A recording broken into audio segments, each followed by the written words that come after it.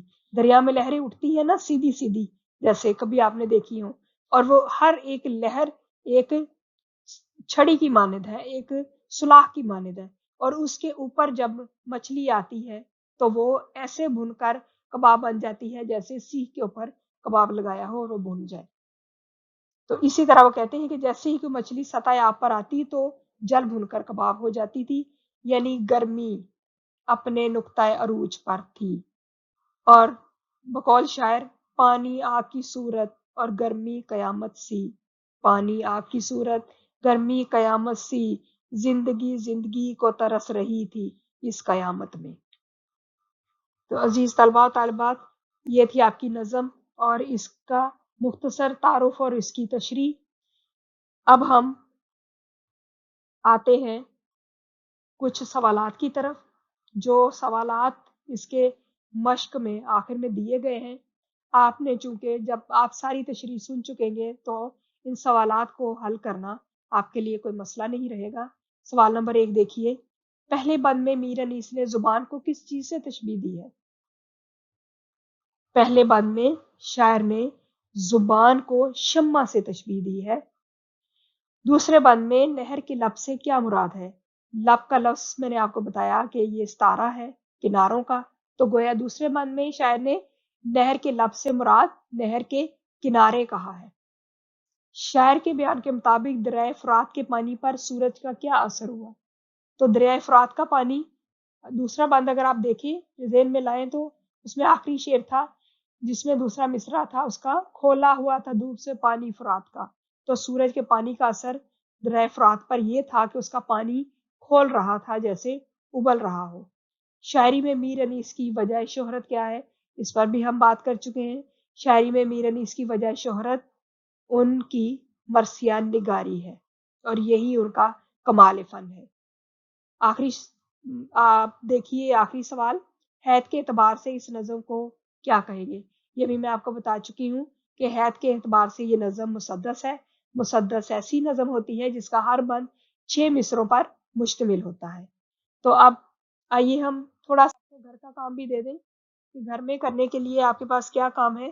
اس نظم کو پڑھنے اور تشریح کے بعد آپ دیکھیے کہ نظم کے متن کو مد نظر رکھتے ہوئے مشقی سوالات کے جوابات لکھیے۔ جو سوال ہم نے ابھی زیر بحث ہم لائے ہیں ان سوالات کے جوابات آپ نے رجسٹر میں لکھنے ہیں، اور اس کے ساتھ جو مشکل الفاظ بتائے گئے ہیں ان کے معنی اور اشعار کا مفہوم آپ نے زبانی یاد کرنا ہے۔ بہت شکریہ، اللہ حافظ۔